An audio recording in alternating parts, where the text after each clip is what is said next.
Guys, so today we will be going to go and look at how to add a user in Windows 10. So before that, I would like to thank all for giving me this 44 subscribers at the time of recording.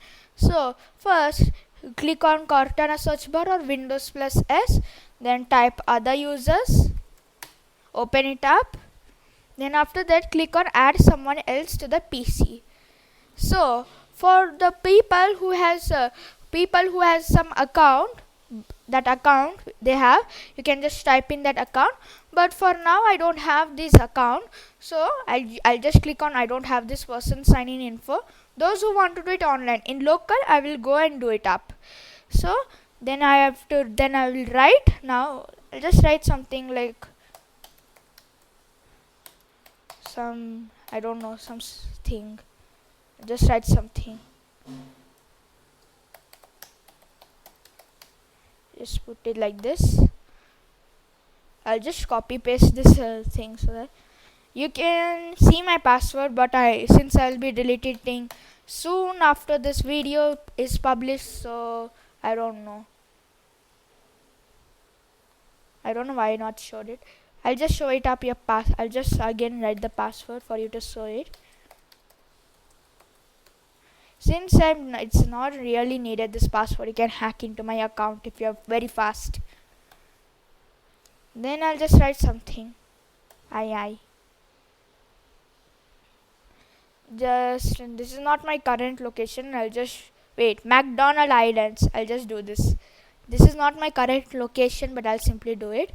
Not my real birthday. I'll just put it like this. McDonald Island. So I'll be in McDonald's now. So it's now signed in. Now we'll just go and check if it's there. It's actually there, so you can just go and sign in, but I'm not gonna do that because the recording will again get stopped. But for those who want a local account, then click on add someone else, then click on I don't have this person sign in info, then after that click on add a user without a Microsoft account. Then you can just write some username. You can also hack into this account, but you have to be very fast.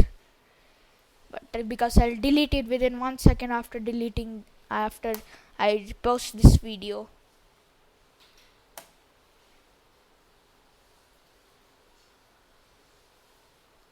Then after that you can click on next, and it has been created successfully.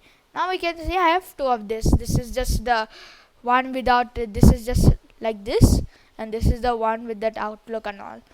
So if you want to change the account type, for example, I want this account type to be changed, so just click on change account type. Then for it, by default it will be standard user, but if you want it for it to be administrator, you can click on this and click on OK. Note, for that the account which you are using, it needs to be an administrator to do this. You can also change this one also to administrator. So if you want to remove one account, so I just want to remove this woolly mammoth whatever, so just you can click on remove and click on delete account and data, and if it's not saved, then that means or backed up, like, so everything will be lost which is in this account, so be careful. I'll just delete this. So bye guys.